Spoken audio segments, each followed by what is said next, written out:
Okay, So did we want to talk a little bit about the Yeah, Chapter so 11 I'm gonna- structure? yeah, So so- put me back on video, and then, Yeah, so you're on that right now.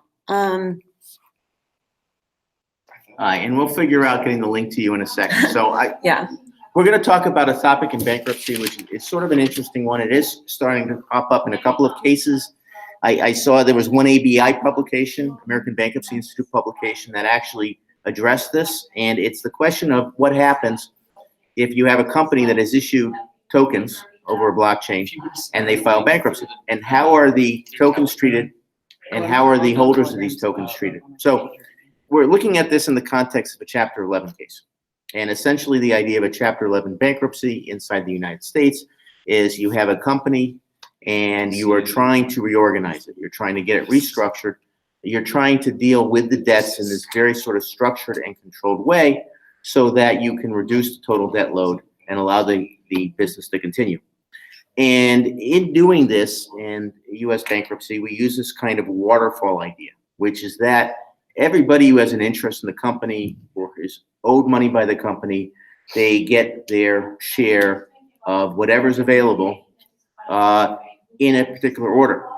And the people at the top of this waterfall get their money or their assets first. And then you go down to the next step and the next step and the next step, and until you get to the step where there's not enough money left, and then those people get a percentage. Now, in practice, there are some negotiated revisions to that, but that's the basic idea, that each step gets its share of the money until the money is all gone. If you're too low on the waterfall, you don't get anything. If you're high on the waterfall, you get everything you're owed.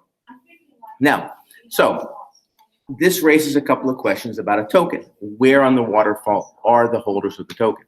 So we have a list of ideas here, and when we get the screen back up with the sharing site, you'll be able to see them. They're listed there. So the first question we'll deal with is, do you have a claim as a holder of this token? Do you have a claim against the company? Does the company owe you something? And this breaks down into two possibilities. One, a claim is there's a right to payment, or there's a right to an equitable performance as a result of the debtor's breach of some obligation.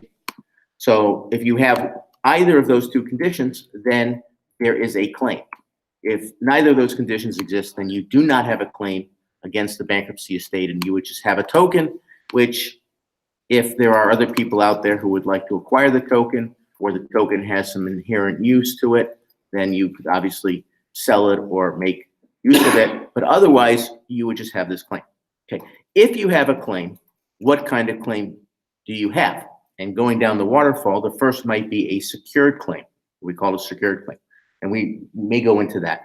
And then the second is, down the waterfall, is something called a consumer deposit claim.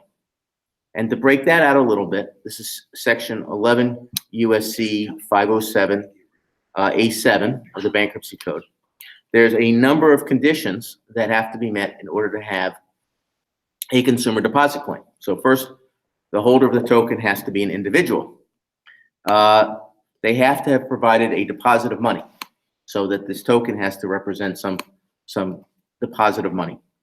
It has to have been for purchase, lease, or rental of something, and that something has to be property or services.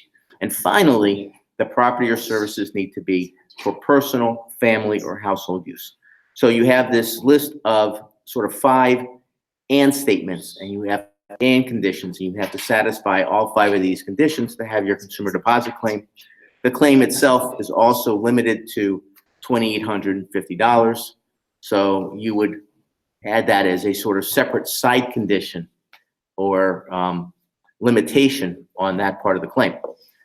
The next on the waterfall, so we had secured claim, consumer deposit claim.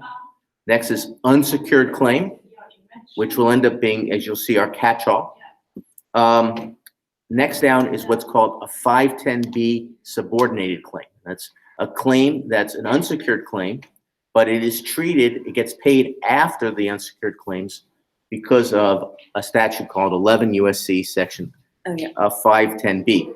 let's pause and maybe say an example of some situations in which that happens and why it's significant, you know? Right. Yeah. So, for example, what happens sometimes is somebody buys a security, and this is what a 5010B is. It's a claim that, let me give the conditions are, okay? First, it has to be a claim. And then, in addition to that, you have to satisfy one of two conditions. The first being it arises from a rescission of a sale of a security. And the second, it is damages from the purchase of a security.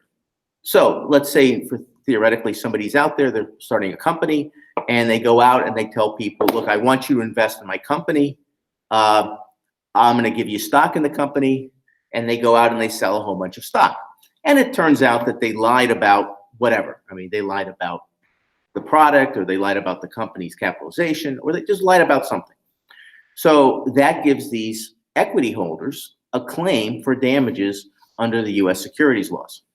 So what 50210B says is that claim is going to be treated not as a regular claim, like any other claim against this company, but at a lower priority than, say, trade creditors, or people who made bank loans to this company.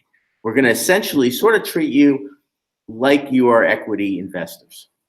And there are some tweaks on that. We may talk about those later, but because, of course, tokens are generally considered to be securities, and because a lot of times it's a way that the companies they're using the tokens or the ICO as a fundraising venture, and you have the possibility that a claim against the company, either because you have a right under the securities law to undo the sale, or because you've been damaged in some way, that might be subordinate.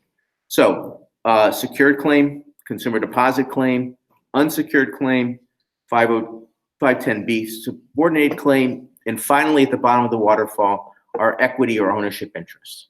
So essentially the people who own the company. And 510B, we talked about one standard for subordination. I think we'll probably more or less leave it there because we want to simplify things a little bit. Yeah. But there is another one which is sort of, and it's relevant, which is if you have insiders, company insiders who own a large number of tokens as a result of, getting the first tokens, whatever, they're doing some of the early mining, whatever it happens to be, they may end up being treated like equity holders or subordinated, so that those insiders get paid after all outside creditors. Yeah. And there are various legal theories that can go to that. So I just wanted to add something in there that I think that starts to highlight what I think is very useful about analyzing, is something a security or a utility, in terms of that being the major problem with the SEC right now. It's, equity in, like in bankruptcy, since there's this question between like a security and equity is defined, in this bankruptcy universe as, putting forward, like support of the company that like enables it to exist in the first place, or that's like a type of characterization that the court can choose to put forward. So there ends up being this question of like, even if something is a security token, like, is it a security token because it is, a secured claim in the definition of, in the bankruptcy definition, which is you have, this right to get paid back to the extent that, you are prioritized, as he was talking about this waterfall effect. It's like, if you have a secured claim, then you are one of the first people who has to get paid, and versus, if you have just an equity claim, you're an unsecured creditor, you're not necessarily going to get paid, but you were helping the company move forward. And, the thing that I think is very significant to look at about this is the fact that, unlike the SEC conception, which is saying, how does this token act as an asset? It's saying, how does this person act in relation to how they chose to, support this company and like kind of the loan that they chose to make in this company, or, to use blockchain language, how have they staked into this company? So it's like, whether you're a secured or unsecured creditor is almost like, proof of stake in like an interesting way. So, right. Yeah. So we're going to go through this sort of idea and try to use some dynamic systems approaches to create a little bit of a computational structure. Obviously, the idea of what a token is unique, but I think the idea of this project, and we'll get some input from people on the board, in addition to which is, how do we look at what a token is and the characteristics of the particular token to try to apply it to this particular structure that I have outlined. Now, before we do that, right, you wanted me to tell this little cautionary story about relying on this? Yeah. And I think it's very interesting. Relying on the code to make relying on this sort of, let's look at the statutes and maybe pull in some case law and create this very rigid kind of decision tree structure. And because at the end of the day, right, these kinds of decisions end up in front of a judge if they don't get resolved amicably. And it turns out that when you get in front of a judge, all sorts of things can happen. So here's a cautionary story. And it's a little bit of a war story. But I was representing a fellow who was cheated by his business partner. All right, this is the story. So he's cheated by his business partner. We sue his business partner, and his business partner being in bankruptcy. We are arguing over the question not only about what's owed, but also whether or not the debt goes through the bankruptcy. So we have a whole trial. And this was a really bad guy, the business partner, and the trial went very well for us. But while we were waiting for the judge's decision, we found out that this business partner was about to sell his house and that there was a lot of money, a lot of value in this house. So we went into court and asked the judge to give us what's called a prejudgment real estate attachment. In other words, we get the right, and we ask for this before the judgment has entered in the trial. We want the right to the money from that house. We want it sort of saved. And so I filed the pleadings, and the attorney for this business partner files a brief in response that essentially points out a provision in the bankruptcy code that says that because the house is this fellow's personal residence, that the money is protected, the value is protected. And I looked up, I did the research, and I concluded that he was right. All of the case law, with one exception, all of the case law said that the bankruptcy code was very clear and that I was going to lose. But there was this one case from a completely different state where the judge had essentially said that the fraud here is so bad that I'm just going to allow the attachment.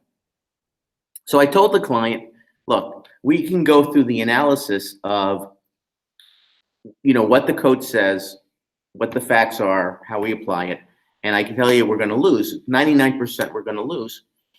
But there is this one case, so I feel comfortable going in and arguing it. But I want you to know that my expectation is I'm just going to lose. So we get into court, and lo and behold, we don't lose, right? I mean, and I will say this, the other attorney never actually got a chance to make the argument about this bankruptcy code provision because the bankruptcy judge kept cutting him off. And it occurred to me that she was cutting him off because she did not want to follow that rule. This was a bad guy, and she heard all the evidence already at the trial. She'd already decided that she was going to rule in our favor. She was going to give us all these damages, and she wanted to have some meaning. She knew that if he walked away with all the money from the house, we would get paid nothing. So she granted the attachment. And the lesson from that is that there's sometimes equities that do go into these kinds of decisions, and you can't always rely completely on these kinds of computational lockstep approaches unless you have somehow made them sensitive enough to capture those kinds of intangibles that might lead to exceptions.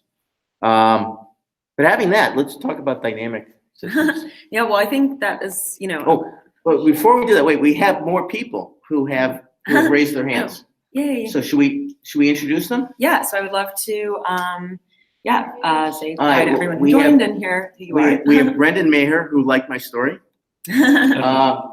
Luciana Tells, who just, I guess you did a raise the hand emoji. Enrique Perez at Thomson Reuters, who's also here. Cool Brian. And I think that's it. All right. Yeah. That's it. And we're back to Ricky. So cool. And I want to make sure, for any new people who joined that you saw the that you saw the link to the arena board, because that has, some greater context about all the stuff and has some, going into case law that I don't know if we'll have time to delve into in specifics today. But if you, are interested in this and want to apply what we're doing on the real-time board to saying, what are some of the specific case law scenarios that act upon the code in this way that allows for greater complexity, and is kind of how I think of as being the dynamics at play here. So yeah, if you will send that link again. It's in the Pigeonhole widget. Okay, cool. I guess I don't really understand what the Pigeonhole widget exactly shows, but if it's very clear in there, then yeah, hopefully y'all can see it. It should be that. Yes. Yeah, that's the top one. Yeah, so going into talking about, this concept of dynamics, I think, well, yeah, I would love if you would kind of repeat the last thing that you said in terms of what the moral of the story is, and then we'll reframe that in terms of, this framework that I think will be very useful to think about with these novel topics. Yeah, so. I'm sorry, what? Yeah, so what? I was looking at the pigeonholes. That's why I think Dazza wanted us to have somebody else looking at it. Yeah, Brian is our pigeonhole guy. Sorry. So Yeah. I was looking at the pigeonholes and not listening. Oh, I'm yeah. sorry. That's okay. Yeah. So what I had said was, at the end of that anecdote, then it was very useful how you mentioned what the moral of the story is. And I was wondering if you would share that again, and then we'll use that as kind of a framework for starting to take this bankruptcy overview and go into applying it into this dynamics framework. But I guess before then, I would love to hear any questions that people have, or opinions of something that we're thinking about. I want to make this as interactive as possible with the kind of weird setup that we have. So if any way that people would be able to get involved in sharing their relationship to this stuff, it would be great. So right, and of course ideas. So I guess I assume we'll move through the problem a little bit and try to get ideas from people as well of how you might approach it, or part of it. Because from the description I gave, you would think it would be very easy to sort of create a series of if-then statements and some sort of flow chart, and then that would give you your idea of what questions you have to ask about your token. But at the end of the day, I mean, it's a little bit more complicated than that. For one thing is you have to understand the characteristics of the token. And those may not be entirely clear, right? So you have to sort of build that into the framework. If you take a particular token, what are those characteristics of that token? How do you describe them? How do you plug those into the framework? The second part is, and this is the lesson from my story, is that there's a certain level of fuzziness to all of this. All right, you're taking a legal structure, you're trying to turn it into a computational structure, and computational structures, for the most part, are not really fuzzy. But there's a fuzziness to legal structures. So you have to sort of identify those areas of things that are fuzzy, how fuzzy are them, and come up with some techniques to address the fuzziness in a way. Now, I mean, we'll talk about that, I guess, in terms of the dynamics, and thinking about how you think about that in terms of actors and actions, right? So this sort of, I almost call it the noun, verb, subject, Totally. right? Which is a good way for me to think about it. But the noun, verb, subject, you have these two things. So you have one thing and another thing, and the action. And within that framework, you can try to sort of break things down a little bit. And then within the sort of structure that I had or described, with each of these kinds of questions, like, is something a deposit of money? Well, what goes into that decision? How do you decide that? How do you plug that particular point into your structure? And especially with the layers that we have at play, where it's like, these overarching questions that arise. It's like a question, is something a deposit of money? That's very clear in most cases. With a token, it isn't clear. Is a token money? Is a token a deposit? Is a token, It's what you pay a for. product? It's what you pay for the token. So you've gotten the token. But it's a token. Here's an example of a deposit of money in the real world. No, in terms of things that are well understood. If you buy a gift card, right? So you've given a company a gift card. You bought a gift card, so that basically you've given the company money that's going to be used to purchase something in the future. The gift card is for the most part just a recognition of that.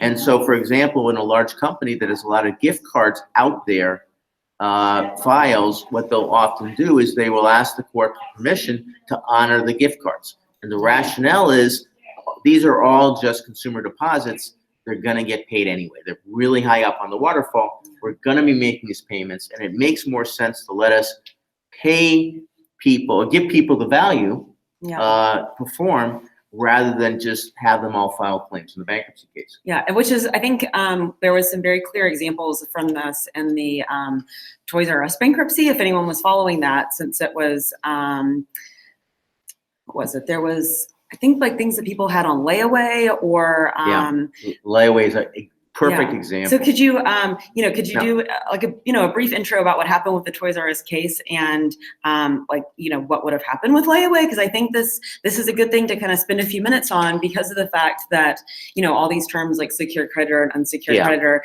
it can be hard to conceptualize, especially since, when I think of a secured creditor, the first thing that comes to mind is, a mortgage, a person who gives you a mortgage, a bank. So this is a good example of how, the person who made a layaway is also a secured creditor, right? So I mean, not really a secured creditor. I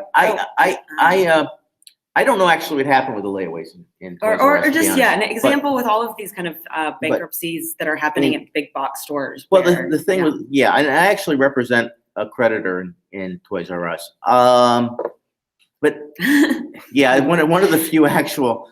I don't do a lot of work for outside companies or clients right now in the bankruptcy field, but this is one of them.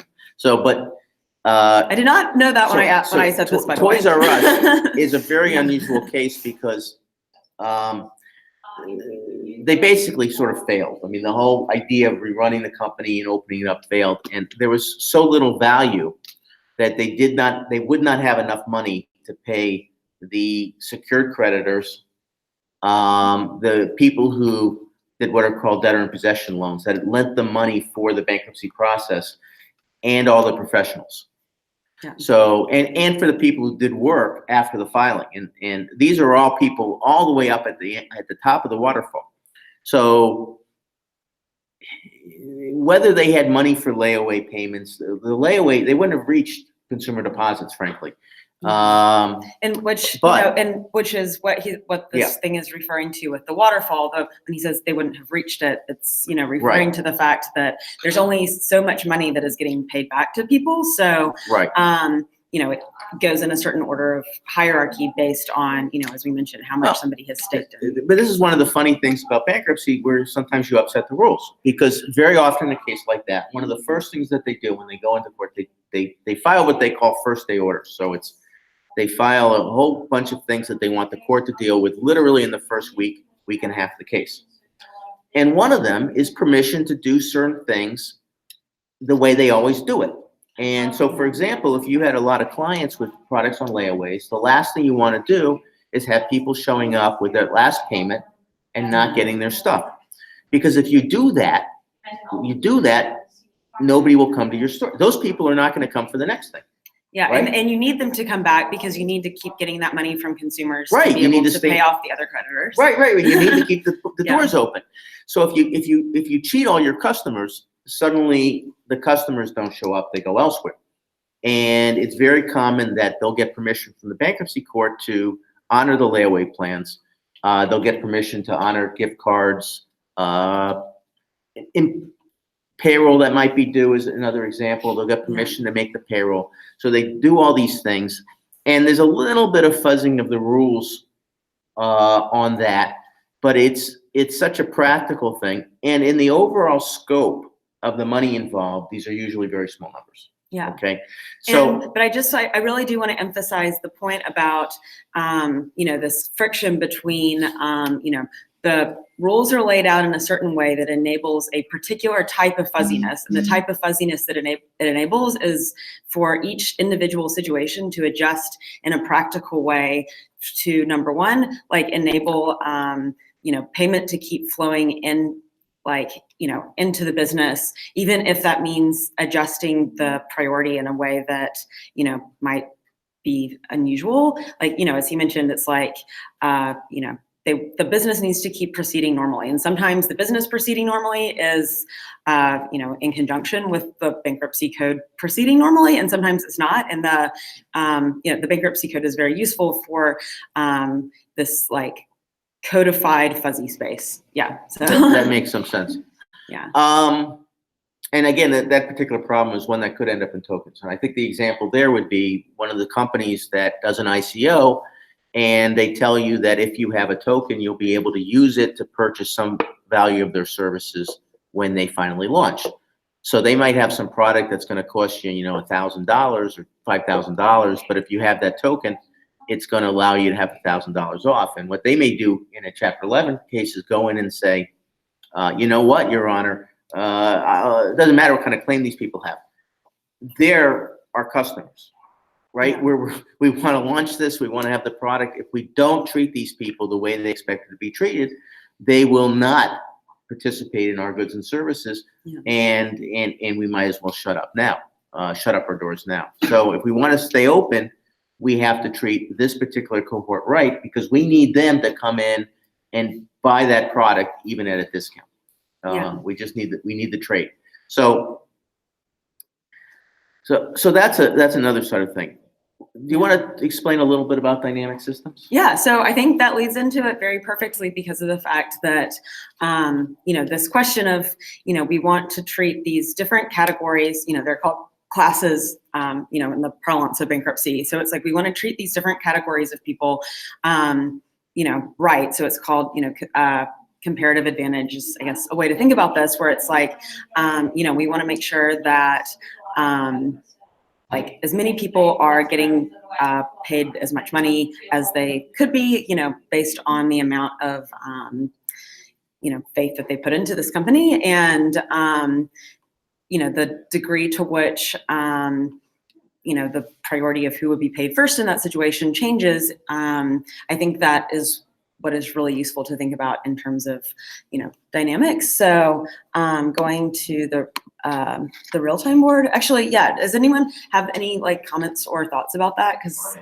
Yeah. So the questions so far that we've got, the one with the most upvotes. Oh yeah. Popular Brian.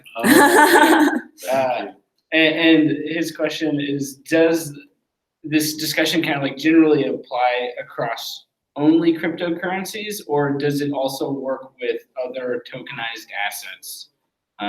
So maybe something that's not tied to any sort of money, but it's kind of it's some generated by some sort of smart contract. It could be an NFT, like a non-fungible token. Yeah. So Bora, who left, so they were tokenizing songs. Right. Yeah. Right. So, I mean, and my perception, I think, whenever I'm talking about these different blockchain, type of entities, I am meaning cryptocurrency, which is why I kind of had that side comment about, is it even money? And I think it is more useful to think in all situations of a cryptocurrency as being an asset, not a currency, which I think is what you meant. Yeah, so I think this example is able to extend to any type of asset that somebody would have a secured or unsecured claim in it. And I guess if you could just do a quick reminder, once again, about how we define a secured and unsecured claim, so that we're all using the same language. I would say, first of all, one of the questions here would be any token. So we're trying to think about it from any token. If we start to limit the idea of the framework down to a particular type of token, we are starting with a conclusion, right? Let's talk about cryptocurrencies for a second and think about this concept of parties and actors, that kind of structuring. So you have two parties and you have let me ask you this question. You have a cryptocurrency that it gets issued by the ICO issuer. The ICO issuer has filed a Chapter 11. Who are our two parties? If we're thinking about this in terms of actor, acted upon, action, kinds of hierarchies. So I'm seeing if anyone's like answering this on the thing. It'll be at the top. Oh, oops. Yeah. No. All right, sorry. Continue. So, I mean, I'm thinking about that. Well, obviously, the person who holds the crypto is an actor. I don't know who the other actor is, and I don't think it's necessarily the issuer, because what's the responsibility of the issuer under the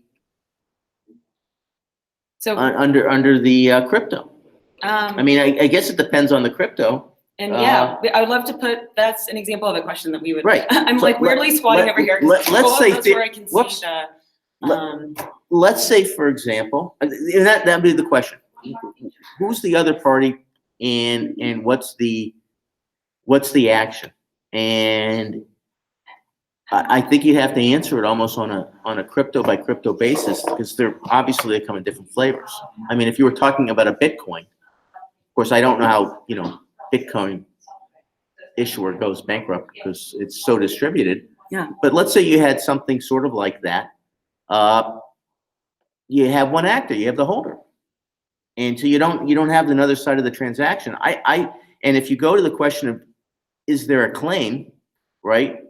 You have two parts of that equation. One is a right to payment, which is basically that you have company as an actor pays payee, right?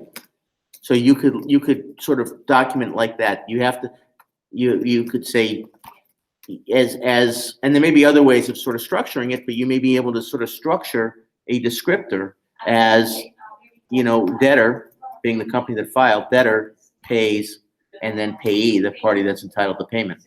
And the other one is a right to an equitable performance. So how do you and that might be a little bit more equitable performance? Well, equitable performance basically means that you would have a prior obligation, which is that debtor performs an act or performs an act for, again, your payee or obligee. And, okay, so what and then you have an example of that enforcement. be? So it would have sort of two conditions to it, probably. Yeah. Well, let's say again, we're going to play with the facts a little bit here. Let's say we have a issuer that is not distributed. Okay, so that the issuer of the token has some obligations that they have taken on to maintain the system. Yeah. Okay, so that people can transaction it and they can mine it and they can generate more tokens, whatever. They have taken an obligation to maintain certain servers and other services in order to do that. In that case, right, do those parties that have acquired tokens acquire a right, an equitable right to sue the issuer to keep those servers going? And if they do, then they would have a claim. So you would want to try to break down both sides of both of those or conditionals, right to payment and right to equitable performance for breach, and see if those conditions, one of those two conditions returns true. And if it does, then you have a claim. If it doesn't, then you could take that token and say, well, under that particular token does not give rise to a claim against this particular debtor, the fact that I own it, and I'm sort of at my own. And honestly, I think that it could be like that. I mean, it's a little hard to know because your money is such a funny thing, but I don't know that holding a token gives you a right against the issuer in a sense. And obviously, for some tokens, you don't really have an issuer.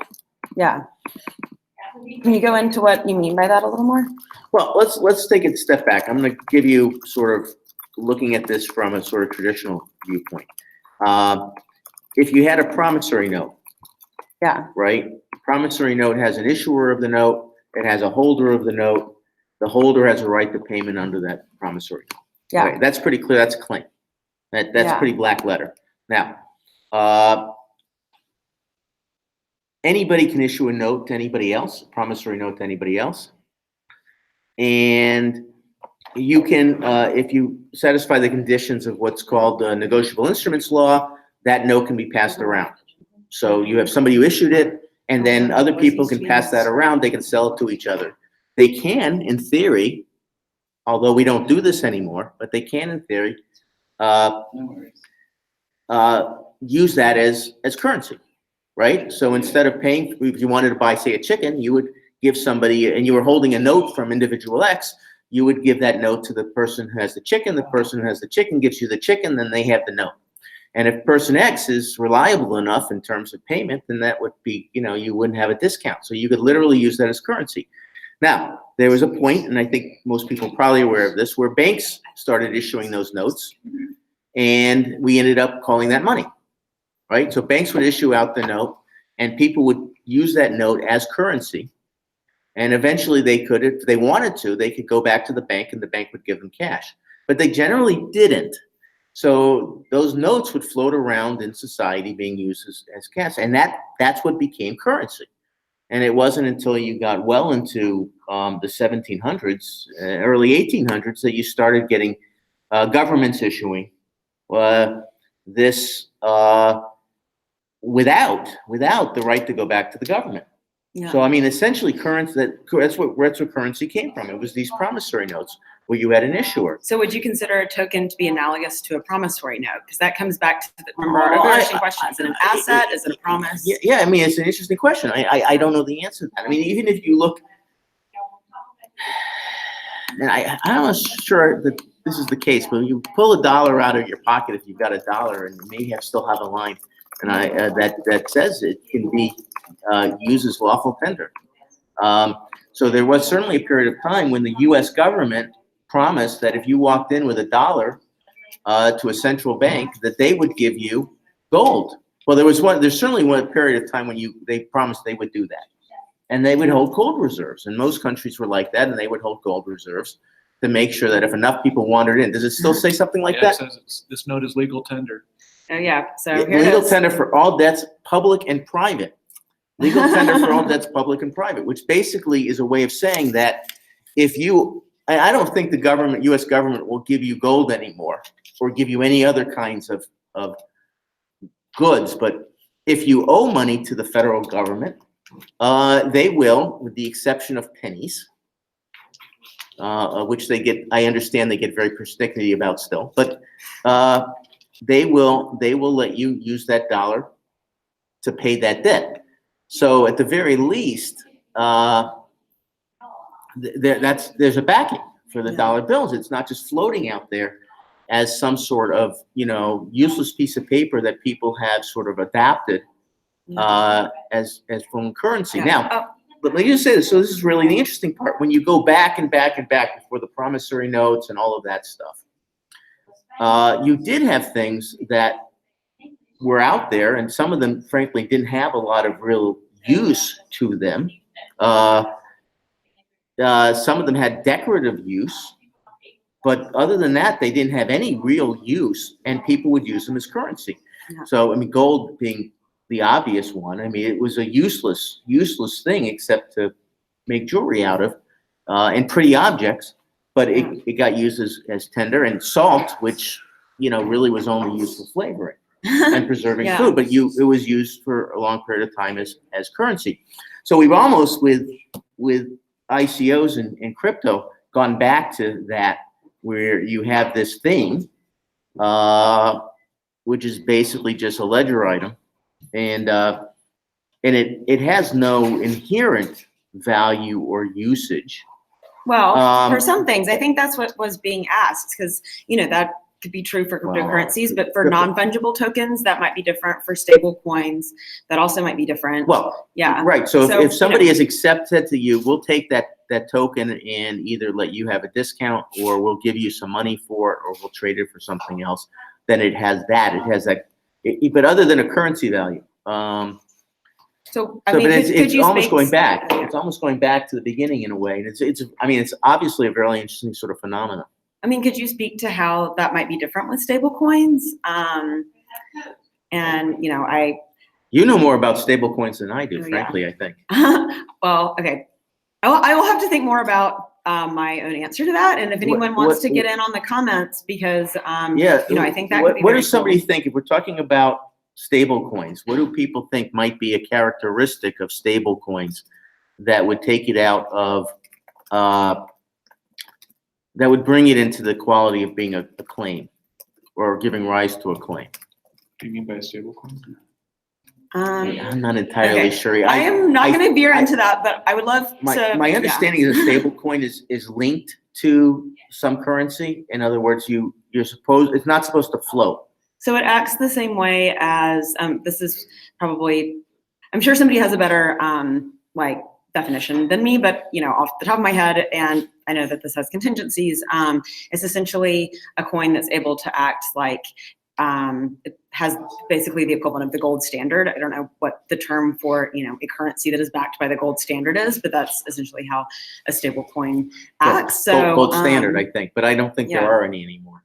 Well, I think that's what the stable coin is trying to do, right? So it's like, you know, instead of being this completely conceptual, like speculative entity, then it's like backed by a, you know. What I don't know enough about stable coins, and so I would ask the question of the audience, and I understand the idea of a stable coin is the value is linked to some other more traditional store of value. So it might be linked to the dollar, so that one stable coin equals $1 and it doesn't fluctuate. Now, what I don't know is how they achieve that. So the question for the audience is whether that is achieved, A, and maybe it's done all three ways or different ways by different people. A, there is some trusted entity that agrees to give you $1 for every stable coin, okay? So that you would never want to pay more than $1 for a stable coin, and you would always be willing to pay $1 for a stable coin. So because somebody who you know has a lot of dollars has promised to give you $1 for every stable coin. Or two, there is somebody out there who is buying and selling stable coins so as to keep the value close to $1, which happens a lot with international currencies, by the way. So in other words, if in fact the value of a stable coin looks like it is going up, they will start to sell a bunch of stable coins. Stable coins are pegged to another asset in a ratio or dynamics. A much better explanation than that is good. Well, that was going to be my number 3, which is somebody says it is so. Yeah. And you just hope the market believes you. And it just works. Which is I'm posting these examples in the thing. Yeah. So we'll see if somebody tells me that. So obviously somebody said, yeah, it's linked. We're looking right now. Okay, so what at some did of you the say answers. was the third? Oh. Well, the third is that it's just somebody says it's linked, and we're just going to say one stable coin can always be traded for $1, and it just works. Yeah. Which, to be honest, seems unlikely to me to just work that way, because you can do that,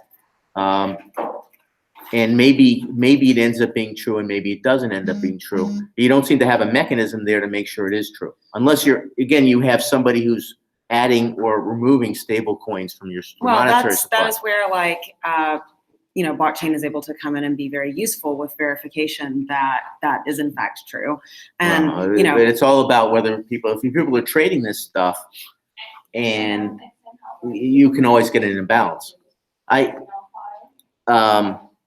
This will be I regret that I didn't think about the fact of how much stablecoin should be involved in this conversation. So we'll definitely be having a follow-up conversation. Well, it's interesting. Specifically focused on stablecoin. Bitcoin explicitly is not designed to keep a pegged value. I mean, it was designed. It was designed to increase in value at a particular rate, a rate that is probably exceeded. Yeah. But it was not supposed to be as unstable as it is in terms of valuations. Yeah. It was supposed to be sort of stable, but it was designed to increase at a certain rate. And probably the idea would be it would sort of track inflation. Yeah. and it would become a little more valuable as the supply increased. So that's a different sort of dynamic. Yeah, But so we have a good update to that question. Thank you, Brendan. This is this is taking it in an interesting direction. So the question is then regarding stablecoin, is there a claim onto the pegged asset? Because remember, it doesn't have to just be money. It could be, another asset like property or, a different a different kind of stable coin. Like the thing that's so important about that is that, so I think it might act like an SBC or something, like maybe, or, some kind of bankruptcy, like entity that might be protected in bankruptcy and be a specially defined entity. okay, so then we're still back on this first question in the waterfall, the first conditional, which is there a claim? And if I wanted to rephrase this a little bit, we'll take the fact that we have a stable coin. Stablecoin implies an issuer, and I think most of them do have an actual issuer as opposed to a sort of very widely distributed kind of network with some authority mechanism. Yeah. So we have an issuer of the stablecoin. So we have two parties, right? Yeah. I think we can describe there. We have the holder of the token, and we have the issuer of the token. So we have two parties. What does that action look like? Well, I think there's also the question, is it actually three parties? Because we're also talking about the holder of the asset that the stablecoin is pegged to, if that makes sense. So we have a very, maybe. Also, Rika, thanks for another contextualizing question. They're also uncollateralized stablecoins, so they're not pegged to an asset, where the design is that the stakeholders are incentivized to keep the coin at a certain value. So that. Okay, so I take this comment. This is a great comment. You give me an upvote. Give them an upvote from me. Oh yeah, y'all are getting the upvotes. You're on my laptop, so give me an upvote from that. And I would say it brings up two questions. One is it implies that there are collateralized stable coins, which would be you would collateralize it. Obviously, somebody's saying, "I have this, and I have whatever." Explain a little bit about what collateral means in bankruptcy. Well, I don't think this is. Annotated. I will tell you, I've never looked at the details of any of the. What do you call the transactional documents for in an bankruptcy, ICO issuance? Like a KYC, you mean? KYC, whatever it's called. But I've never looked at one. So when he says collateralized, I don't know if he's using it the same way that you might. I'm just saying, let's step back for a second and think about what collateral means in bankruptcy in general, because that's kind of not potentially a jargon term to some people. I think that's true. And we had talked about secured claims. So secured claims would be the same as a collateralized claim. And essentially, it's a claim where you have the right to particular property if the payment obligation is not satisfied. So I would say that I would put that down in a nutshell. So an example would be a real estate mortgage. Yeah. Where you have a note, and if the note is not paid, then you have if you're the holder of the note is not paid, then you have the right to take the property. And there's two aspects to that. So I'll tell you. So one is having the right, and the second is having the right as opposed to other third parties. Yeah. Okay. So to explain that for a second, let's say real estate's not a great example. Let's say it's a car loan, right? And I've collateralized the car loan. So I'm owed money, and under that car loan, I have the right to go and take that car under law if I'm not paid. And pause. That is literally the definition of being a secured creditor. You have a lien against property. Is that right? I mean, yes, you have the right. Just to make sure we all are sharing the same semantic. That's what it is. I have the right under some law to take that property. So and we a have stable coin could theoretically be like pegged to this car, right? In this example. Yeah, but the question becomes, what's the right to the property? Is it a very specific right, or is it a sort of generalized right? And where does the right arise? And there's statutes, usually in the U.S. In the U.S., it's statutory in basically all cases. In the bankruptcy code or in state statutes? So, explain the difference for a second. So it's usually going to be state statutes. So mortgages, there's usually one sort of state law governance for that. For almost everything else, you're looking at Article 9 of the Uniform Commercial Code, which is basically a uniform state statute governing secured transactions in most property with some exceptions. And that every state except Louisiana has enacted Article 9 of the Uniform Commercial Code.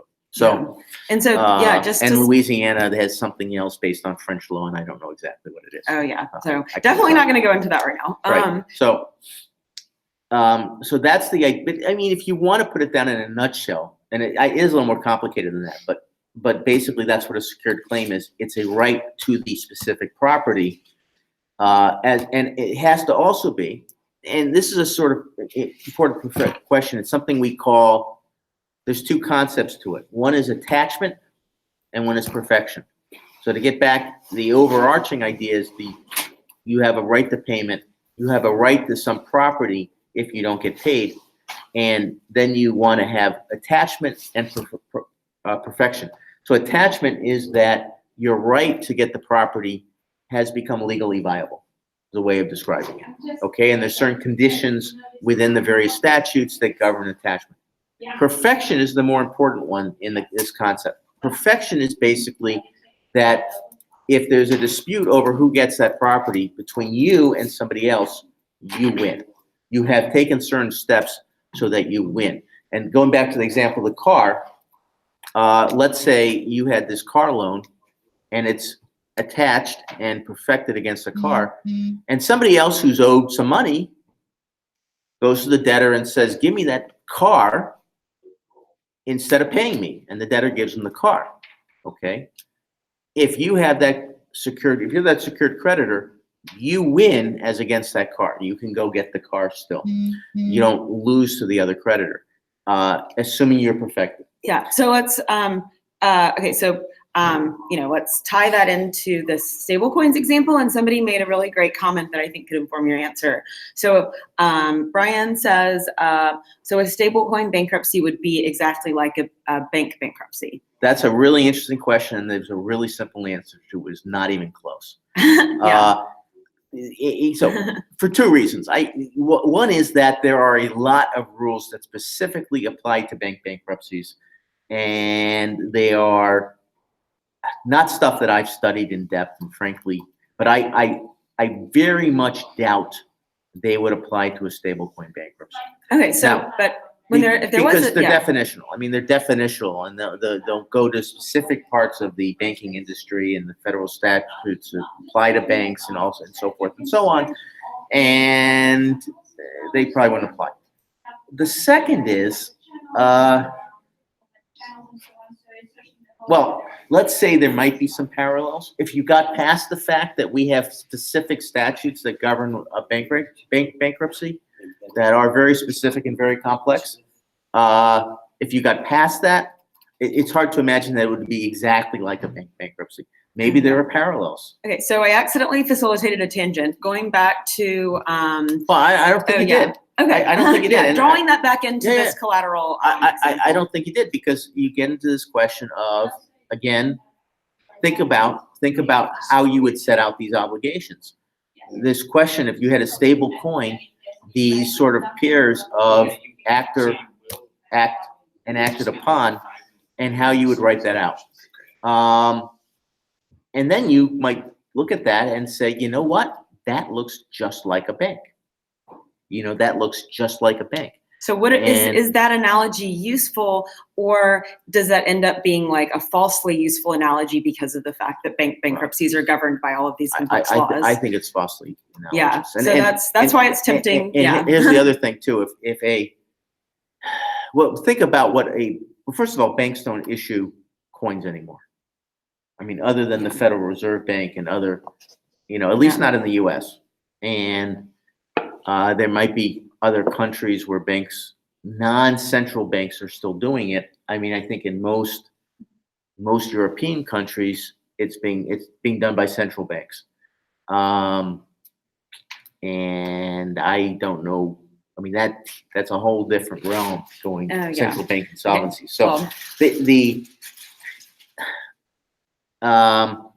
so it's a little bit of a false analogy in a way. Yeah. Well, okay. Well, in that case, let's zoom back up and say, okay, so we've established that the bankruptcy code applies much more clearly to stable coins than maybe, what are now, in flux about like is it a security or a utility token, ICO tokens.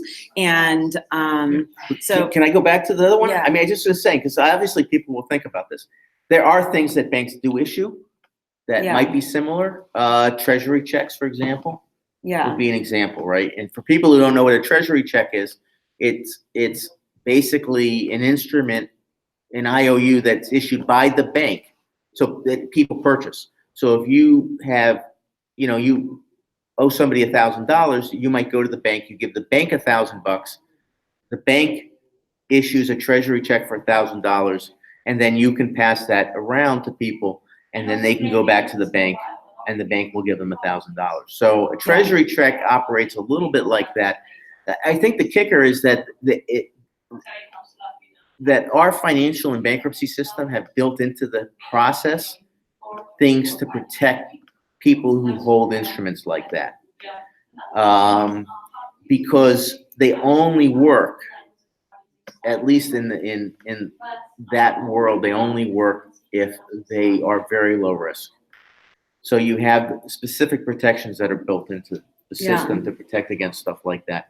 yeah. But so, I mean, I don't know. So I think it's interesting because it's like, I think this is why a lot more people are turning to stable coins. And I think there's some interesting questions that arise that, I don't know enough to speak to as much as would be a very interesting conversation. And I would love if somebody, weighed in on this in the comments. But the fact that, there starts to be questions with, shit coins, whether maybe those should be backed by stable coins or bonded to stable coins. There's some interesting things that could arise there that I think are highlighted very well by this bankruptcy example. But, so if anyone wants to weigh in on that, that would be amazing. Going to the overarching question, what does what we just established about what would happen with stable coins emphasize about like the fuzziness or volatility of like ICO tokens? Like what is it about stable coins that make it fit so clearly into the bankruptcy structure and the overarching financial structures that it's a part of that are not true about regular tokens? And how might that impact the classification of regular tokens, if at all? I'm not sure I know. I mean, I guess it would depend a little bit. I haven't, as I said, I haven't had the experience like looking at the actual issuing documents of ICOs for stable coins to understand the extent to which, or the nature of the promise that's being made by the company. Oh yeah. Right. So you're thinking about, again, that acting kind of part, the action. What are the obligations? What's the action? So you have the holder of the coin as a one party, and you might have the issuer as a counterparty. Yeah. And again, it might be more complicated than that. I don't know.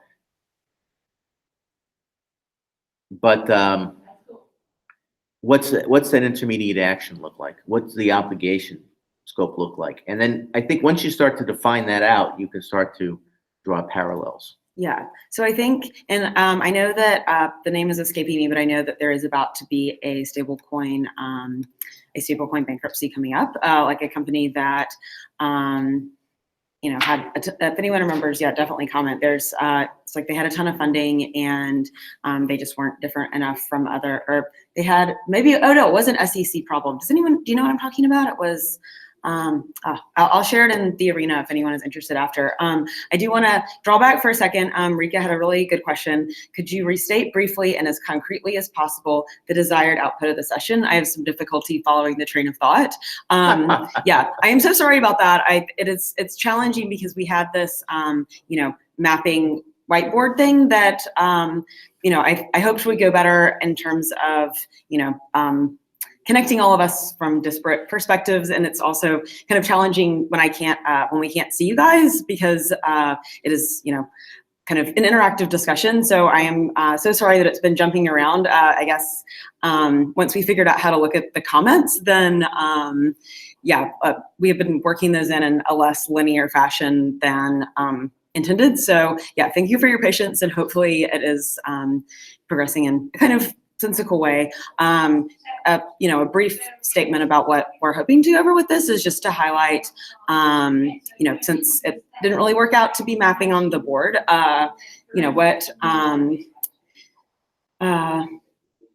Yes, exactly. So this is, yeah, this is what keeps happening with the comments. So we keep seeing them like out of order. Yeah, so basically the main point of the session is to say, bankruptcy is an example of a system in which these fuzzy, well, yeah, trying to restate this in a clear way is, now I'm tying myself in knots. Well, I Yeah. think the real question is like, what do we want audience, the people listening, to sort of come away from, take away from this?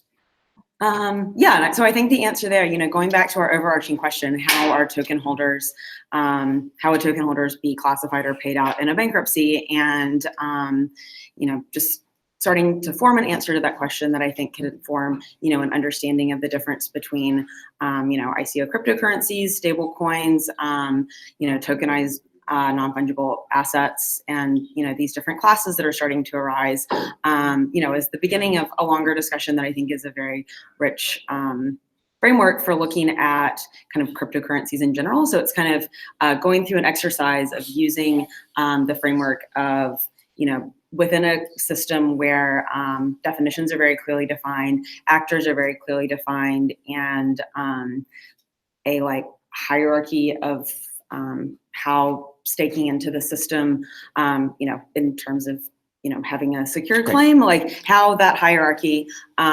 impacts the potential classification of tokens, and just, going through that framework. So we have somebody listening who really knows their stable coins, because they gave a very succinct statement of what it is that makes stable coins stable. And what they said was that the algorithm, the issuing algorithm behind the coin, is essentially designed to keep the coin's value pegged to whatever its sort of anchor is, which makes sense. So to restate that another way, I'm paraphrasing perhaps here, the algorithm is designed so that if your value looks like it might drop too low, then you might have, it may become harder to mine it, basically. And then if it's starting to creep up, your algorithm would be automatically designed so that you have it becomes easier to mine. And so you'd have more, maybe not easier to mine is not the right way of looking at it, but you'd have more tokens going out. So essentially, the algorithm itself is designed to adjust the supply. I think that's what's going on there, right? So I had talked about it in the sense of having a person there who is adding tokens and removing tokens from the supply side in order to maintain it. And this is actually a fourth option, which is the algorithm itself is designed to expand or I would say to accelerate or decelerate the addition of new tokens in order to maintain value. And so I could see that would work unless you got too extremes. yeah. So I kind of want to switch. We have some other good questions coming in, and so to kind of change tack, and then we can hopefully, tie all those things together as we wrap up. So another question is, are there any bankruptcy remoteness examples other than holding cryptos in an escrow that are applicable to a cryptocurrency and token transaction? We've kind of been covering this, but if you want to speak to that. The bankruptcy remoteness examples? Yeah. I think it's an interesting question, but maybe we should sort of stick with, not get too far afield. Yeah, and I think there's also a great question from Luciana. Would tokenized assets be supportive for helping with splitting the pie in bankruptcy cases? For example, if an individual's property was tokenized, could you simply address token values to be part of the sale? When they say if the properties, you mean the asset base includes tokens? Do you think that's what she means? So are you familiar with a non-fungible token? I mean, what a maybe not tokenized so asset much. is. So it's basically like if you had, if you had a loan, oh yeah, here's a great example. Okay, thank you, Rika. This is perfect. And yeah, thank you all so much for engaging directly as we're speaking. This will help it be much more linear. Okay, in Europe, the issuer of the token is often not the operating company where the value is captured. The issuer is a foundation and invests in loans to a limited liability company. This adds complexity. Yeah. And here's another question that I think is related. Okay, good. Well, okay, we'll touch on that one. This is somebody who in a wants to second. know about whether some might be a secured debt, others treated by equity or unsecured debt, which I think Yeah. is an interesting question. Yeah. And the idea that you have a third-party issuer other than the operating company doing the issuance is an interesting one. I honestly, I think that'd be, it would add, it's a very interesting fact pattern. I think it adds a lot of sort of complexity to the analysis. I mean, part of the idea of thinking about this in a computational course isn't just the fact that there's tokens, which I think is an interesting, fascinating question. But it's starting to think about the process by which you answer some of these questions. Yeah, I think Like, how that's do what you we're break it hoping down? to get at. Yeah. Right. So you want to try to be able to talk about this in some without getting into maybe not too much over complexity, but let's talk about that issuer kind of thing. So now we have three parties, right? We have the holder, we have the issuing authority or issuing entity, and then we have the operating company. Yeah, and then it's a useful split, which is why this can be really great for a mapping scenario when everyone is in the same room. It's like then you have a split. What if the issuer is a private company versus a government like Rika mentioned, I think an institution. Let me just go back to that question. But yeah, it's like would it matter at all who the issuer is and the type of issuer that it is? Well, I think that you have the question mark is that you want to try to map out these relationships between those three parties. So the issuer, the thing is, I think you would want to think about, and I think it's hard to answer this specifically, right? Because you will want to start to look at the, I think the specifics of the deal. But Yeah. let's lay out some possible aspects of that triangle.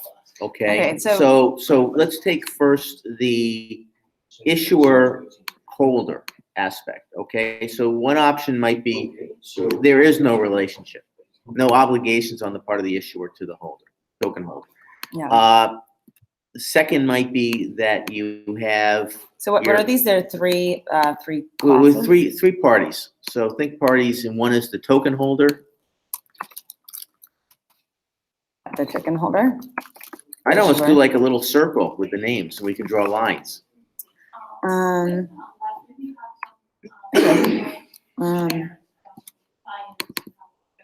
Seeing how that's done. Yeah. Is this okay? So is this what you mean?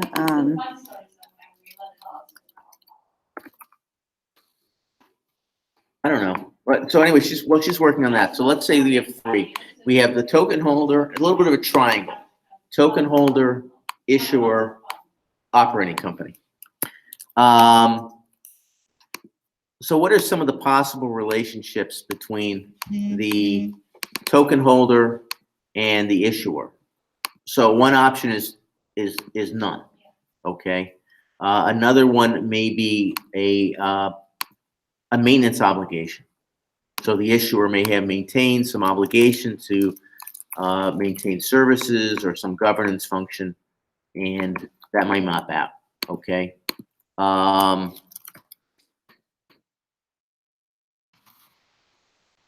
Okay, so you said the token And I holder. yeah. So token holder is one.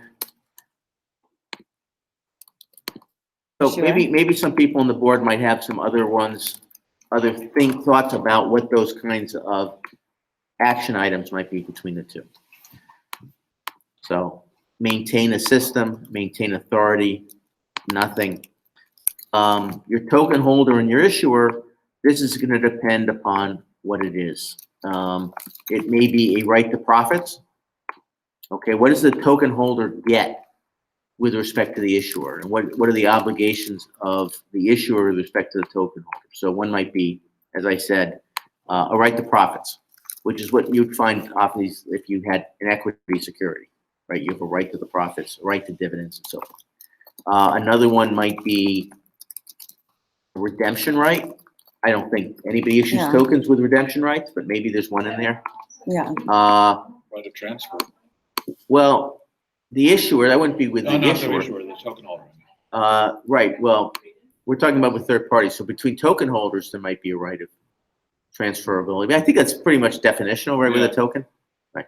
But I mean, if you want to look at it from that standpoint, then that's about maintaining the chain. So that would be, one would assume that the issuer is maintaining the chain or exercises some authority function over maintaining the chain, or isn't involved at all if it's completely distributed.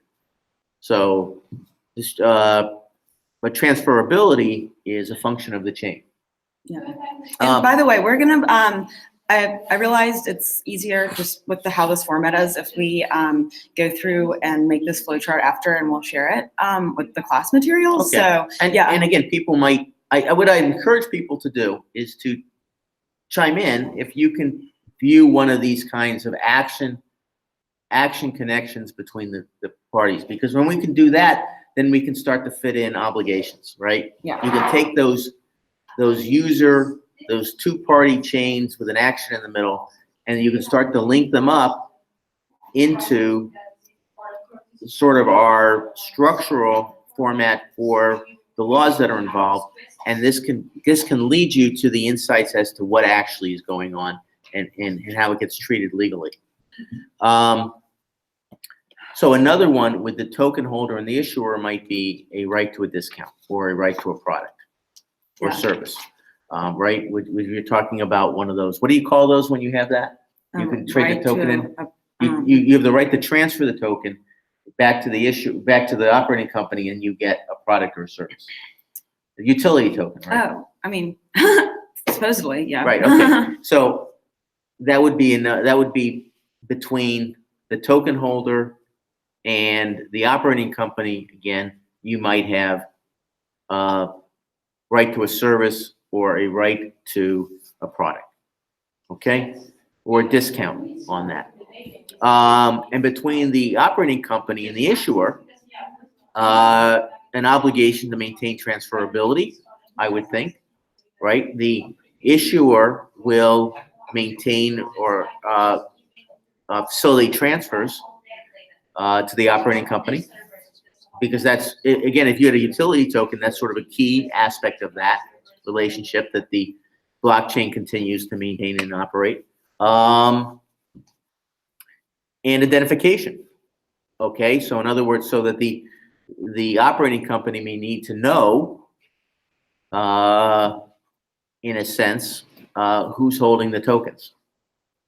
And again, for example, if you were handling equity tokens and people have a right to dividends or profits or something like that from the company, operating company, you need to have that blockchain maintained so that the operating company has a way of identifying those people. And again, when I say identify, I don't necessarily mean know exactly, their name and address and phone number, but it may simply be the maintenance of some mechanism that allows you to reach out to these people. So those are the ones I can think of. We have a lot of great questions here. A few of them are not necessarily on point to here. I notice when people upvote, right, it goes to the top, which it's useful to know which questions are getting a lot of attention. But on the other hand, then I see them to the top. There's a way to just see the latest ones too. Oh yeah. What's an airdrop? Yeah, I don't know what that is. Well, let's go into that later. Okay. If we're still going through this other example. Right. Yeah, can we sit? I don't know how to do it either. Oh, here, no, we have top voted, so let's put it up to latest. Okay. All right, so the latest is Vanessa's question with I think that's what we're talking about. Yeah, I mean, what we were talking about here is really the framework of figuring this stuff out, because it's not easy to figure out, right? We used to run into this problem. I'm going to digress for a second because I think it'll help people explain what we're trying to accomplish. When the internet was first coming out, you had these questions about copyright, or things like, how do you treat a domain name? Is it a property? Is it a contract? What is it? And the initial thinking of a lot of people was, we have to come up with new stuff. This is a whole new thing. And we'll come up with all sorts of new ideas on how to address it. And I think, like, jurisdiction, right? If you do business on a website, does a court have jurisdiction over your company, even though you're operating out of a different state or a different country, right? And so you ended up with a decision called Zippo in the U.S., which was very influential for a while, and it was this whole new sort of thing about, it depends on how much activity is on the site, how interactive it was, and so forth. But what we went out in the end, in terms of dealing with all these questions, was a return to basics. And what ended up happening is the courts and academics and so forth would eventually go back to very root principles. And they would say, okay, well, we're talking about whether something is or is not property. Let's look at what the rules are for what makes something property. And they literally would go back to the principles from the 1700s and the 1800s, when people really were thinking about this question in the context of things like sheep, you know, and foxes, right? And you'd have these decisions from way back when that would talk about the question of, well, who owns a dead fox, right? And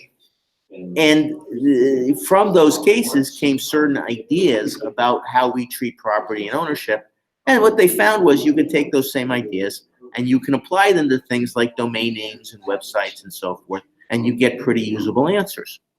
So, and the same thing with contracts and so forth and so forth and so on. So it was really about going back to these basic concepts and then looking very closely at what characteristics were important back then, why they were important, and then coming forward and looking at this new asset and thinking, okay, what are the characteristics of this new asset, and how does it tie in with the things that, frankly, we've come up with hundreds of years ago and that have worked pretty well.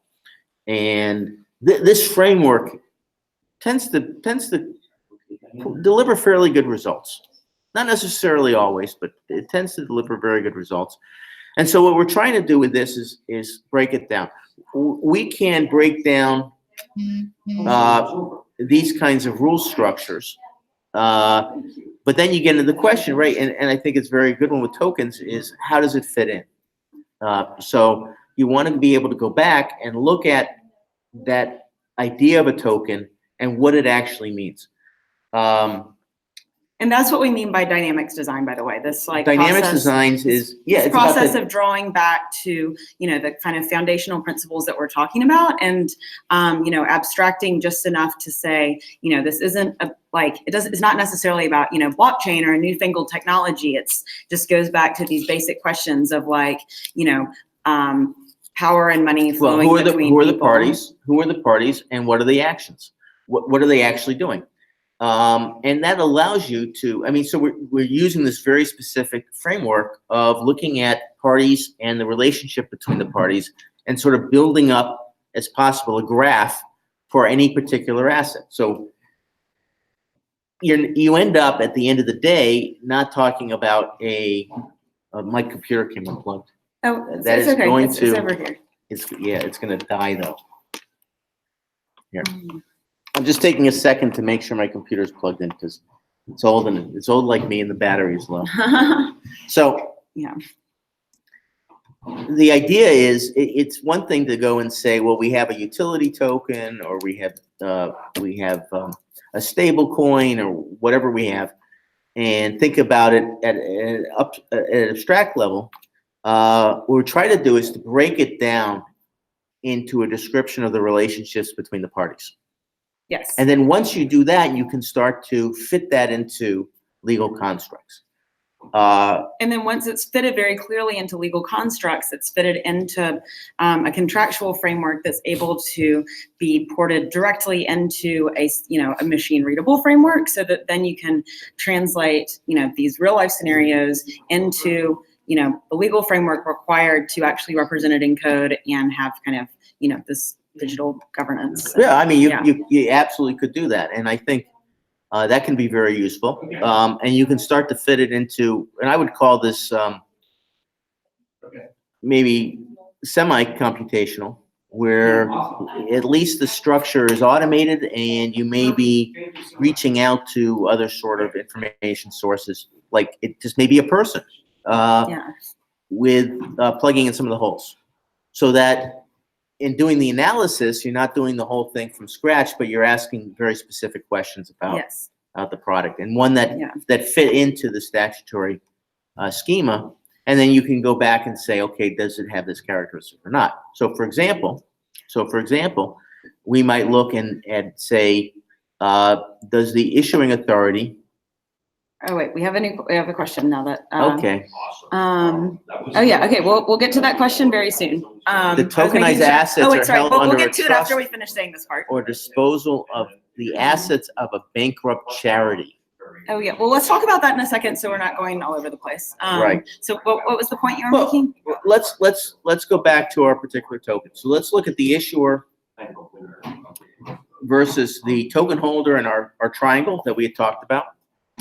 And if the issuer has this obligation to provide management services or authority services, or control services, and they stop doing it, then you may look at that and say, okay, we've identified this relationship, and we can look at that relationship and say, you know what?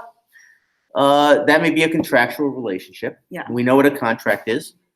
We know what the remedies for a contract is. It's either damages or specific performance. And we can go from there to sort of think about what it means in the context of a bankruptcy if this issuer suddenly stops doing what it's supposed to do. Yeah. And you may have a claim against the issuer. And we understand what that claim is. So if we look through, and we'll go back to the waterfall for a second, we know what that is. That's an unsecured claim. Okay? Yeah. Because you have this promise from somebody to do something, they haven't done it. Now, again, if you're an equity holder, let's say your token is akin to being an equity holder in a company, then our claim is we can look at that and say, you know what? We know how an equity holder's claim is treated in bankruptcy. Yeah, and just quick And annotation. we'll fit into What that is slide. that situation? What is an example of that situation? So, we've Equity talked about holder? Well, Yeah. usually when you hold stock.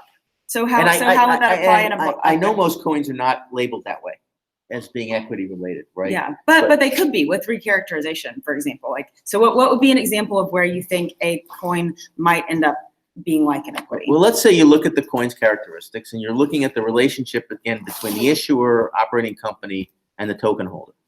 And let's say the token holder has a right to get money if this company is sold. Okay. Then that sounds like equity. That's sounds like stock. Let's say they have a right to any excess profits that might be distributed out to stockholders. Again, sounds like stock. Okay. Yeah. And we're leaving aside the securities loss issues, which are obviously relevant. So I don't think there's any tokens where people get voting rights. Does anybody issue those? But I mean, that's a major that is a major property of a lot of token systems. That they have a right to vote on things like who's operating the company?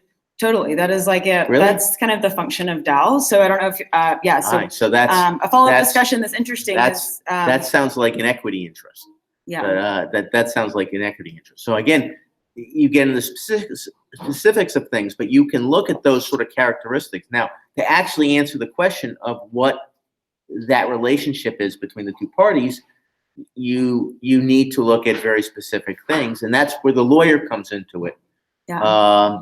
Where a lawyer may have to pull out the operating documents and the rights documents and and maybe get copies of the operational documents for the company, and then the lawyer would be able to look at that and say, you know what, yeah, you're acting like a stockholder here with respect to control rights. And so that is going to fall and bring you into that characteristics of being an equity owner.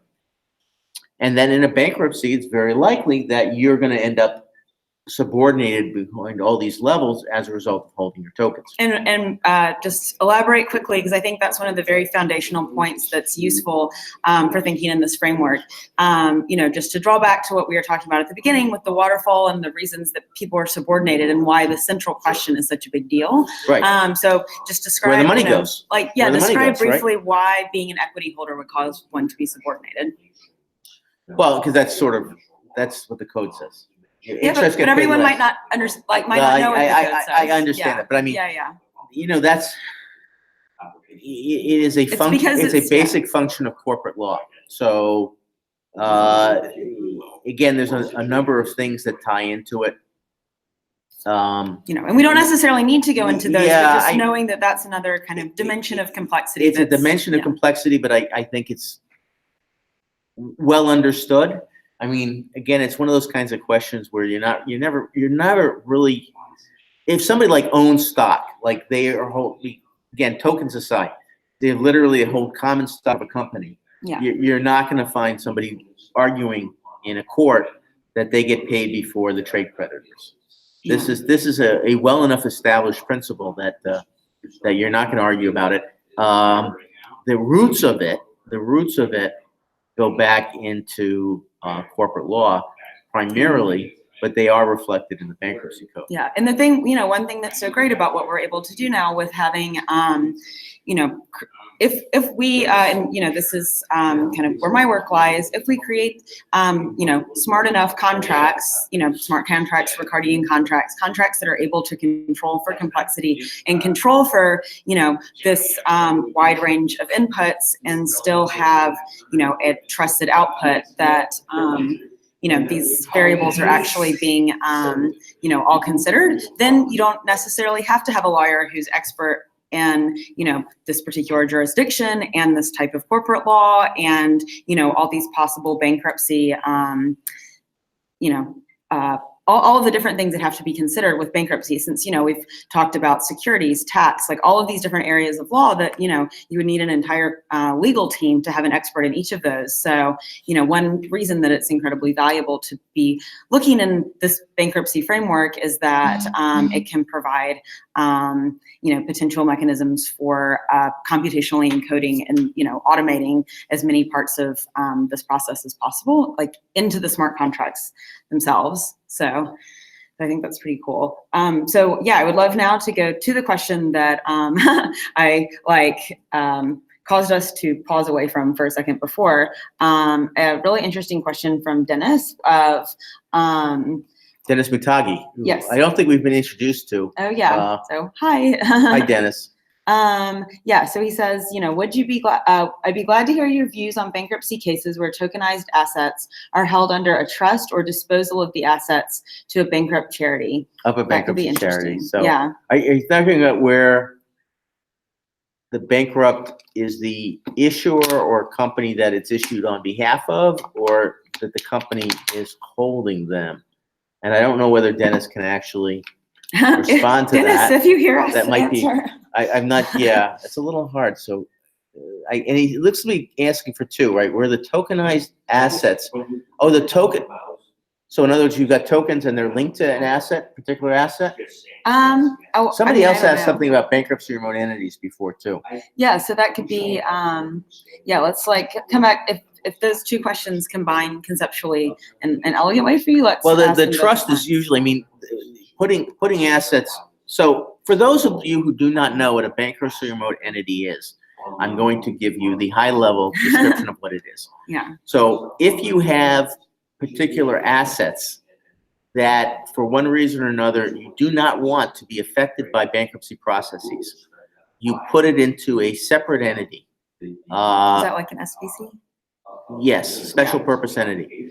So that special purpose entity, that they sometimes call them bankruptcy remote entities, is a separate entity, and that entity might be a corporation. It could be a limited liability company. It could be what's called a business trust. Typically in the U.S., you would find business trusts incorporated in Delaware or Connecticut, which have specific laws that make it easy to set up these bankruptcy remote entities and are designed for them. And what you do is you set up the corporate structure or entity structure.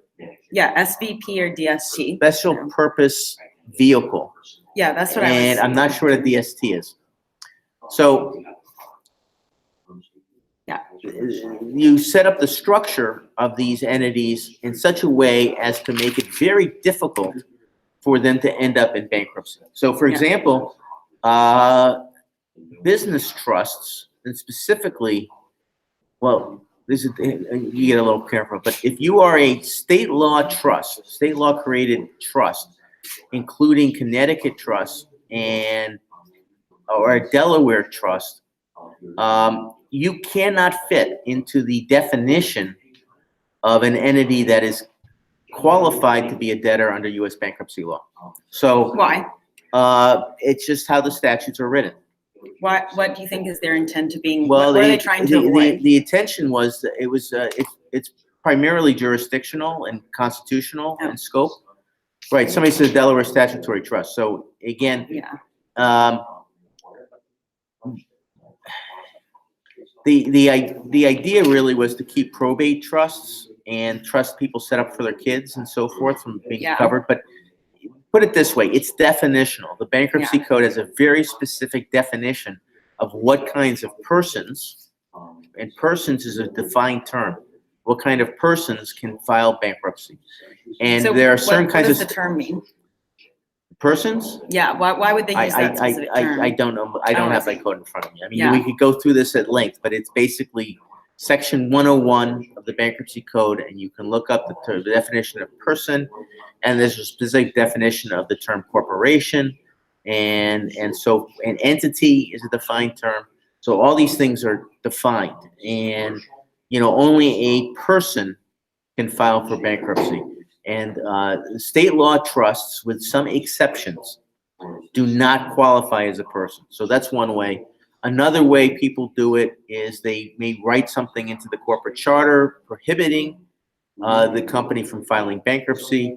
Another way they do it is they require the supermajority votes of directors to file a bankruptcy, and then they put onto the board individuals who have incentives never to vote for bankruptcy. So there's these different ways of doing it. Bankruptcy remote vehicles have I will say, a poor record of working.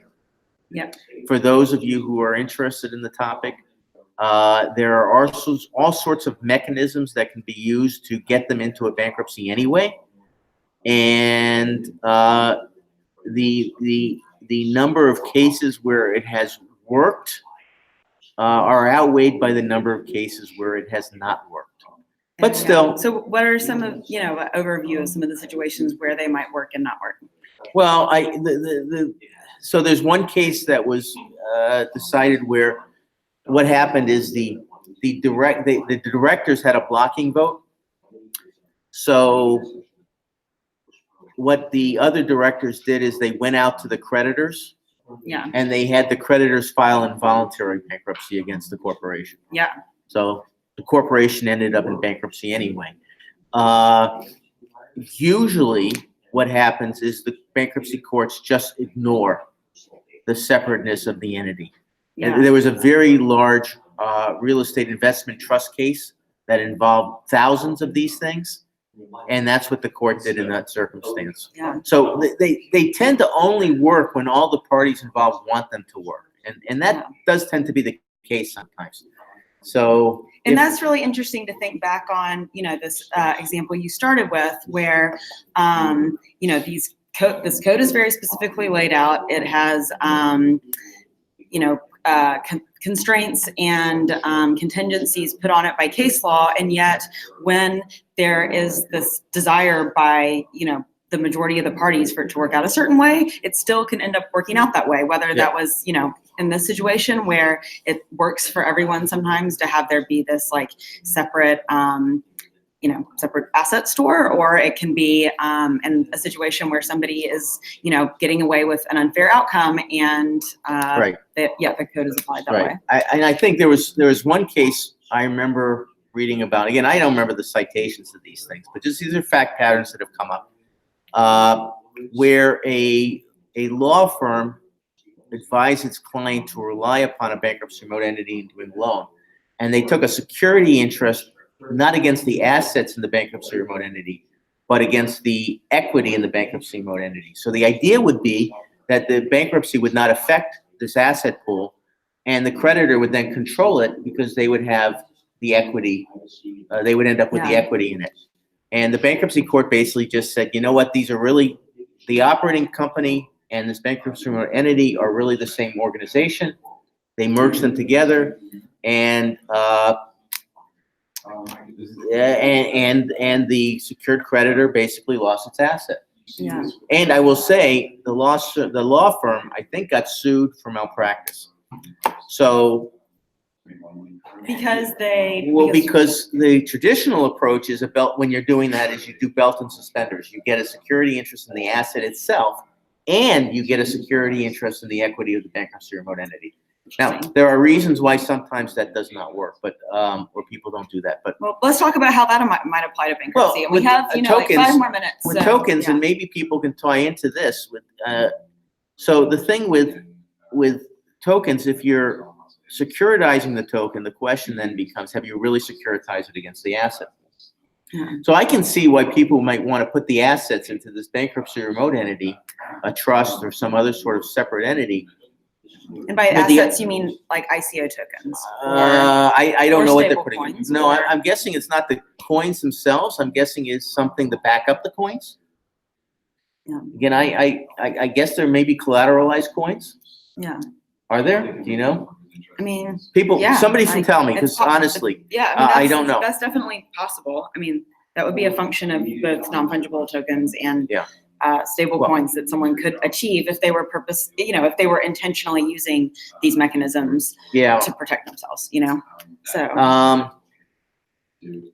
Yeah, I mean, if you were talking about the collateralized asset, one reason you would do it is either because you may be concerned about being able to actually have an effective security interest. You might be concerned about having an effective claim or debt that can be collateralized. Yeah. And so you put everything in a separate entity, and you hope it all works out at the end of the day. Yeah. I have a feeling for most of these kinds of things, it very well may not. Yeah. But it depends on the incentives of the parties. And again, if you did have a situation where all the parties that get involved in the bankruptcy want this separateness to work, then it should work. Are we on mute? God, I hope not. What? Are we on mute? No, I think if you click on that, you're on mute. Oh, are you sure? Yeah. Oh, okay. So. All right. Oh yeah, so Brandon came through with two interesting clarifications. Number one, has to do with governance. Yeah, so the first thing he said was clarifying that DST is referring to the business entity, not the Delaware Secured Trust, and then also, you know, that the ICO trust has to do with governance, which is kind of what we were saying, and one of the reasons that, you know, there's an infinite amount of things that we could be applying these bankruptcy frameworks to, but you know, with what you asked about is governance, which, you know, voting rights, voting order, is that ever tied to tokens? See this. And yeah, you know, the answer is yes. Like it works in a very similar way that it does in bankruptcy in terms of absolute priority and comparative advantage. I had expressed to you before my skepticism that any ICO the value of any token would survive the bankruptcy filing of its supplier. And I did note we had come across an example of what was it, Great Domains, I think was the bankruptcy that I'd come across. Yeah. And their token basically had failed months before, and it was the securities fraud claims that forced them into bankruptcy. So it's a null point. The token value was already gone. The whole structure was gone. I'm very skeptical that anybody would be interested in playing around with a token or buying a token once the main company goes, and once you, and then of course, who cares about the governance? Now, I can see the point of, and somebody has DST, which is a business. Oh, that's the other Okay, point, clarification. it's some sort of that you made. company. Okay. We have a clarification from Brendan Mayer, which is that DST is a business entity. So, okay. I can understand the idea of separating out governance, though, because the idea there being that, you have somebody, a third party, making sure that that chain, that ICO, your chain is continued to be managed. Well, and the third properly party is governed, an algorithm. even if the company, well, that's fine too. But even if the company Yeah. goes away, because, or maybe the company doesn't go away, but you're worried about whether it's going to continue to do what it's supposed to do, or maybe it loses effectiveness. Was also or to whatever. ensure that, the governance of the entire system does what it's supposed to do from the beginning, Right. Well, to try to control for it, which is also, one of the things that I think is so valuable for, answering some of these questions, which is,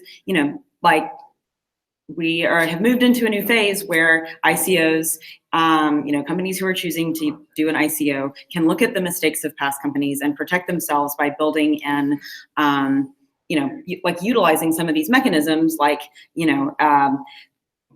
these remote entities and stuff like that. So, a kind of a question to tie up, and then I'll set the possibility for people to ask, one more additional question maybe. So, based Sure. on everything we've talked about, which, one of the main things that kind of stands out to me is the fact that right now the blockchain industry is so concerned about classification as a security. And yet in bankruptcy, that's how, you protect your company. That's how you protect, the individuals who are involved. So it's kind of this interesting cognitive dissonance where it's like, in the bankruptcy universe,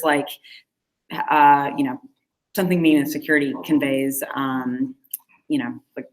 this level of safety. So yeah, so what do you think will, not what do you think will happen, but what could companies do to protect themselves, going forward with some of We're these talking lessons? about issuers. Yeah.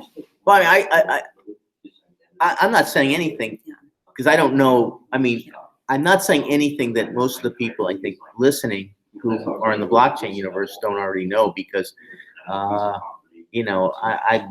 certainly not an expert in that whole field. You're getting a sense from a lot of these questions that there is a lot of complexity that's being developed in a lot of these issuances to try to build that kind of structure and reliability. Somebody pointed out Ethereum has an Ethereum Foundation, which is a good point. But I don't think there's an issuer, an operating issuer on Ethereum. So I think that's sort of a little bit of a different company. Question. I mean, what would happen if the Ethereum Foundation went bankrupt? It's a really good question, right? Yeah. And that also just ties into, a cascade that, not time to talk about now, but a very interesting idea, which is, if people are interested in talking about this, I think I might create a Telegram group, that people could share and continue this conversation, because there's so many good questions here. It's like, within Ethereum, there's, the Ethereum Foundation, there's coins that are built on top of Ethereum, both as, ERC-256, 271, non-fungible tokens, but then there's also, regular ERC tokens that are built on Ethereum. Like, what happens if, if Ethereum itself goes bankrupt, what happens to all of these, other. I guess it depends on who's maintaining the chains. I mean, Ethereum is essentially a platform. I mean, anybody can boot it up. I think I did a hackathon with a friend of mine last year, and we built an Ethereum network on his laptop, and you could do it completely remotely now. But that's not, obviously, we're not going to get any. Well, I think the question that I think is very valuable there is more of a thought experiment of, Ethereum is used as a base for, so many other structures. What does Ethereum owe to, those other companies that are using its protocols? That's a really good question. Yeah. That's a really good question. I think That's a really good question. Yeah, so I don't know, I think we're gonna close with that because I think we've reached 2 hours. Thanks, I've learned a lot. I got to oh, tell you, good. Yeah, I've learned a me lot too. from having this discussion because I know a lot about bankruptcy, but not enough about all the different types of chains that are out there. Yeah, so yeah, thanks for asking some really incredible questions that led us to think about stuff in an interesting way. So, what we're going to do to follow up, to reiterate, I would encourage anybody to who access the arena, which is that the board that's shared on our workshop page. That's it enables uploading PDFs, uploading links, like anything that you think would be contributing to this body of knowledge. I think that could be pretty cool to share and kind of have as a living resource for anyone who's interested in this.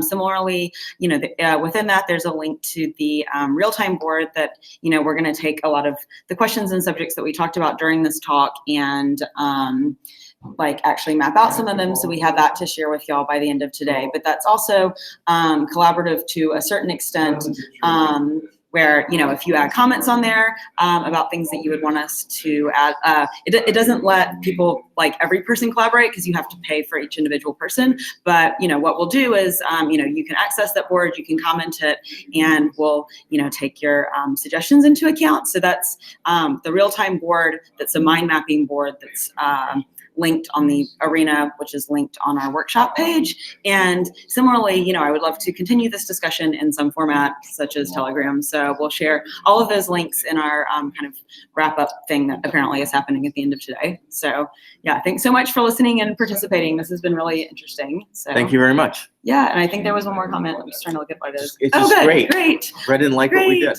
Well, y'all are awesome. Maybe he's just happy we're ending. Definitely valid. Yeah, so thank you. I'm just going to make sure that there's not something I'm supposed to do for closing this. Oh, there's not. Cool. No, we're supposed to just walk away, I think. Yeah. Yeah, we'll talk to y'all soon, hopefully on the internets. Bye.